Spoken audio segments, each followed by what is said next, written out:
This is another black walnut countertop. Has a super long length with a nice arc in the middle.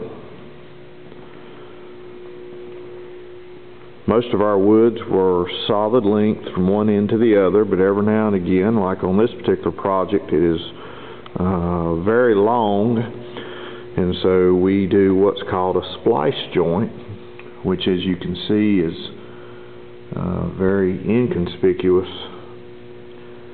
to where we match the grain as close as possible and the color. This particular project has a Charleston edge and a conversion varnish finish.